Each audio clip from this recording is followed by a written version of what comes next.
2014 के चुनाव से पहले भारतीय जनता पार्टी ने ये वादा किया था यहाँ के आवाम के साथ कि अगर वो सत्ता में आते हैं तो जम्मू कश्मीर में डिलिमिटेशन करवाया जाएगा। और अपने इलेक्शन मैनिफेस्टो ने भी उन्होंने इस बात को जिक्र किया था कि जम्मू कश्मीर में हदबंदी करवाई जाएगी, परिसीमन करवाया जाएगा। 3.5 वर्ष उनकी जम्मू कश्मीर में सरकार रही, केंद्र में उनकी सरकार रही, आज भी सरकार है, लेकिन डिलिमिटेशन का कहीं नामो निशान नहीं। जब लोगों ने इस संदर्भ में आवाज उठाई, वादा खिलाफी का आरोप लगाया भारतीय जनता पार्टी के खिलाफ, तो उन्होंने ये कहा कि रीऑर्गेनाइजेशन स्टेट का होने के बाद डिलिमिटेशन होगी।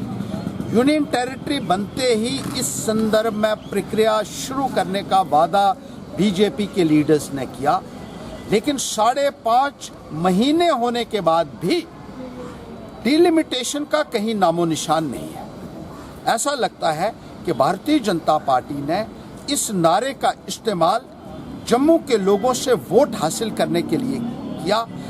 ये कहा गया कि डिलिमिटेशन के बाद जम्मू की सीटों में इजाफा होगा, लेकिन उनको पूरे तरीके से बुला दिया है। अब पैंथर्स पार्टी के नेता जब जब भी डिलिमिटेशन की आवाज उठाते हैं तो बीजेपी के लीडरशिप उनको धमकियां देती है कि आपकी कॉन्स्टिट्यूएंसी को रिजर्व किया जाएगा अगर आपने डिलिमिटेशन की आवाज उठाने की कोशिश की। जिस तरीके से भारतीय जनता पार्टी का नेतृत्व डिलिमिटेशन के मुद्दे पर और जम्मू के दूसरे मुद्दों के ऊपर बिहेव कर रहा है, उसकी वजह से लोगों के अंदर एक भारी रोष है।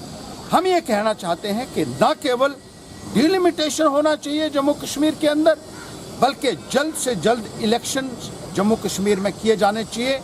और इन दोनों मुद्दों को डिले करना न केवल संविधान का उल्लंघन होगा, बल्कि सुप्रीम कोर्ट के आदेशों की भी अवहेलना होगी, क्योंकि सुप्रीम कोर्ट ने भी ये कहा है कि जहां भी असेंबली प्रीमेच्योरली डिसॉल्व होती हो, उस रियासत में 6 महीने के अंदर अंदर चुनाव करा के नई असेंबली का गठन होना चाहिए।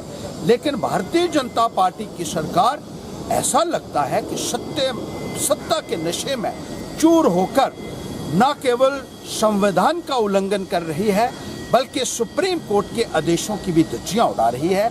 और इन्हीं मुद्दों को लेकर आज पैंथर्स पार्टी अपने विरोध का इजहार कर रही है। हम ये भी कहना चाहते हैं कि केंद्र से आए हुए मंत्री यहाँ की समस्याओं का समाधान नहीं कर सकते। यहाँ के लोगों की समस्याओं का समाधान यहाँ के मंत्री कर सकते हैं, यहाँ के एमएलए कर सकते हैं, यहाँ के चुने हुए नुमाइंदे कर सकते हैं, क्योंकि वही बेहतर तरीके से लोगों की परेशानियों को समझ सकते हैं और उसका बेहतर हल कर सकते हैं।